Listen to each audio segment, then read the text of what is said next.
Je správny čas na nákup akcií? Ak áno, ako zistiť cenu, za ktorú nakúpiť? Dnes rozoberiem Discounted Cashflow model. Práve tento model sa označuje za najviac využívaný model pri stanovovaní nákupnej ceny.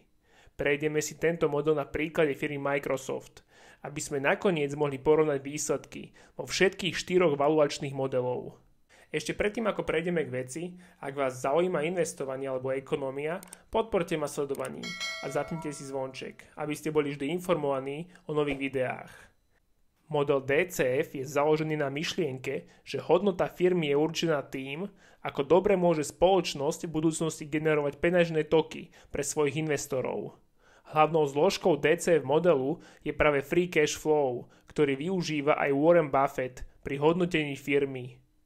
Buffett často prirovnáva nákup akcií k nákupu časti podniku. Keď kupuje podnik, chce vedieť, koľko hotovosti môže vybrať bez toho, aby to ovplyvnilo rast firmy. Free cash flow vám tento pohľad poskytne. No prejdeme už na model. Začneme s tým, že si dosadíme ročný cash flow od roku 2014 až do roku 2023.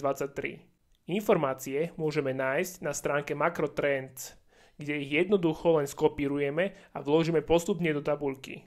Následne si stanovíme, ako rástol alebo klesal free cash flow za dané roky. Využijeme na to vzorec free cash flow roku 2015 minus 2014 lomeno 2014. Z toho si potom vytvoríme priemerný rast, ktorý bol v našom prípade pri firme Microsoft 9,98%. Ak využijeme priemernú hodnotu, tak očakávame, že do budúcna firma pôjde rovnakým tempom. Osobne zvyknem dávať nižšie číslo ako priemerný rast. No keďže v tomto prípade hovoríme o Microsofte, ako vieme, umelá inteligencia má značný dopad aj na túto firmu, tak necháme hodnotu 9,98. Následuje krok, ktorým stanovíme budúce free cash flow. Urobíme to tak, že označíme free cash flow posledného roka, ktorým je rok 2023, a vynásobíme ho 1 plus naša sadzba rastu, čo je 9,98%. Rok 2025 spravíme rovnako, len namiesto roku 2023 dáme rok 2024 a rastovú sadzbu, ktorú sme si stanovili, zafixujeme. Bunka sa fixuje, keď stlačíme tlačítko Fn a F4. Môžeme prejsť na ďalší krok, ktorým je stanovenie present value o future free cash flow. Označíme future free cash flow a vydelíme ho 1 plus diskontná sadzba. Diskontná sadzba nám vlastne definuje, akú hodnotu majú budúce peňažné toky dnes. Pre príklad 1000 eur dnes má inú hodnotu ako 1000 eur o 10 rokov. Samozrejme, že o 10 rokov tieto peniaze budú mať nižšiu hodnotu. Diskontovaná sadzba sa označuje aj skratkou VACC, teda vážený priemer nákladov na kapitál. Nájdeme ho jednoducho, stačí napísať do vyhľadávania VACC of Microsoft a ako vidíte, tak VACC je 8,8%. Následne doplníme toto číslo do nášho vzorca a dáme znamienko mocniny na druhú. Nezabudnite taktiež zafixovať bunku diskontnej sadzby, aby ste ho mohli správne roztiahnuť v riadku. Následne môžeme prejsť na počítanie terminal value. Terminal value je vlastne finálna hodnota podniku, keď spočítame všetky budúce peňažné toky do roku 2032. K výpočtu tejto hodnoty potrebujeme poznať aj perpetual growth rate, ktorú zistíme, keď napíšeme do vyhľadávača perpetual growth rate. Vidíme, že v priemere je to 2 až 3%, takže na náš model použijeme hodnotu niekde uprostred, čiže 2,5%. Ak by sme si stanovili vyššiu hodnotu, napríklad 5%, tak by sme tým tvrdili, že naša firma bude prekonávať rast ekonomiky. Vzorec na výpočet terminal value vyzerá nasledovne. Future free cash flow za rok 2032 krát 1 plus perpetual growth rate lomeno discounted rate minus perpetual growth rate.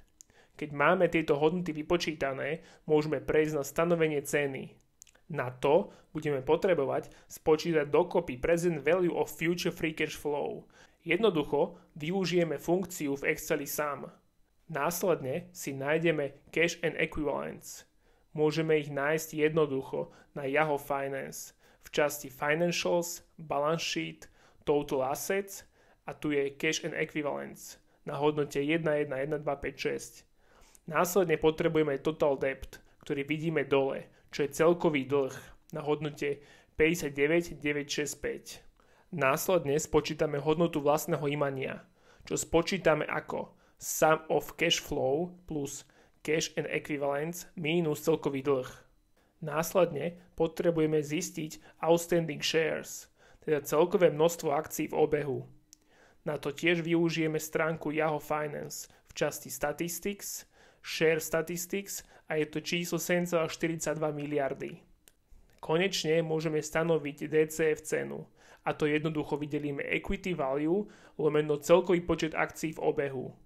Vnútorná hodnota akcie Microsoftu podľa tohto modelu vyšla $214, čo pri aktuálnej cene $410 sa zdá ako vysoko nadhodnotené.